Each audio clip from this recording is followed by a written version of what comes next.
हीरे सीवीडी हीरे से बदले। कारोबारी यह कहकर मोबाइल फोन बंद कर भागा कि वह तिजोरी से पेमेंट लेकर आ रहा है। इस मामले में सूरत महिदरपुरा पुलिस ने सभी असली हीरे बरामद किए और एक आरोपी को गिरफ्तार किया।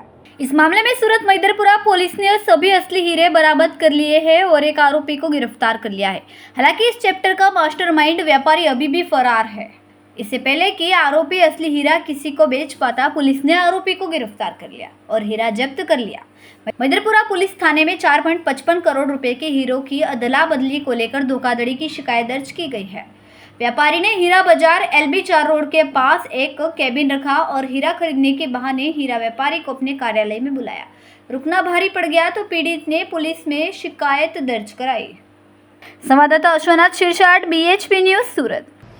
सूरत शહેરના મહિદરપુરા પોલીસ સ્ટેશન વિસ્તારમાં હીરા બજાર આવેલું છે। આ હીરા બજારમાં ખૂબ જ મોટા પ્રમાણમાં ડાયમંડની લેતી દેતીનો અને વ્યાપાર થતો હોય છે।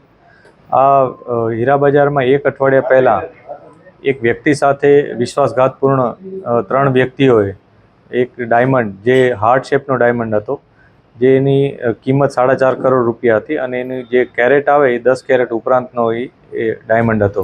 એ વિશ્વાસઘાતપૂર્ણ આ ડાયમંડ એ લોકોએ લઈ લીધો હતો અને એની બદલામાં એમણે એ લોકોને CVD પ્રકારનો સેમ ડાયમંડ એના હાથમાં આપી દીધો હતો અને પોતે સેફમાંથી 10 લાખ રૂપિયા ટોકનના લેવા જાય છે એવી પ્રકારની વાત કરી અને ત્યાંથી નીકળી ગયો હતો।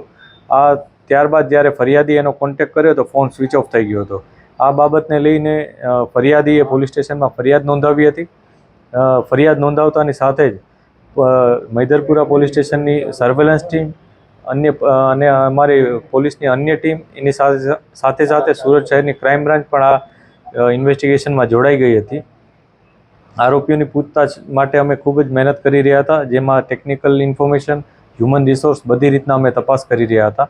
આ દરમિયાન महिदरपुरा પોલીસ સ્ટેશનની ટીમને ઇન્ફોર્મેશન મળી હતી કે એક દલપતભાઈ કરીને એક વ્યક્તિ છે, દલપત પુરોહિત, એ જે રાજસ્થાનના સિહોર જિલ્લાના બાંટ ગામનો રહેવાસી છે, એની પાસે આ ડાયમંડ હોવાની ઇન્ફોર્મેશન પોલીસને મળી હતી।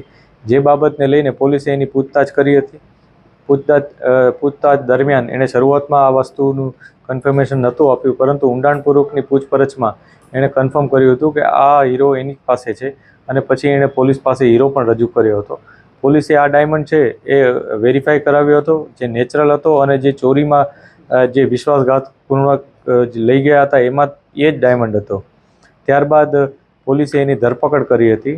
આ કિસ્સામાં અન્ય 5 આરોપીઓ પણ છે જેની ધરપકડ કરવાની બાકી છે।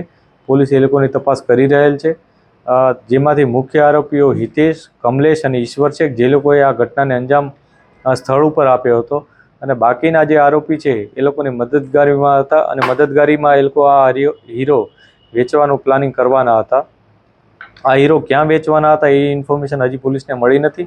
અમે તપાસ કરી રહ્યા છીએ આ એ લોકોનું શું પ્લાનિંગ હતું અને આ લોકોએ કઈ રીતના આખું આયોજન કર્યું હતું, કેમ કે એક અઠવાડિયાથી એ લોકો જે મૂળ ફરિયાદી છે એના સાથે ચર્ચામાં હતા અને ફાઇનલી ડીલ એ લોકોએ કરી હતી। ડીલમાં એ લોકોએ જે હાર્ટ શેપ ડાયમંડ છે એ જ પ્રકારનો ડાયમંડ એના હાથમાં આપી દીધો હતો, જેથી કોન્સ્પિરેસીની જે કલમ છે એ પણ ઉમેરવામાં આવી હતી અને આ સમગ્ર ઘટનામાં પોલીસે અત્યારે CVD અને જે ઓરિજિનલ ડાયમંડ છે એ બંનેને કબજે લીધેલ છે અને ત્યારબાદ અત્યારે આગળની કાર્યવાહી કરી રહ્યા છે।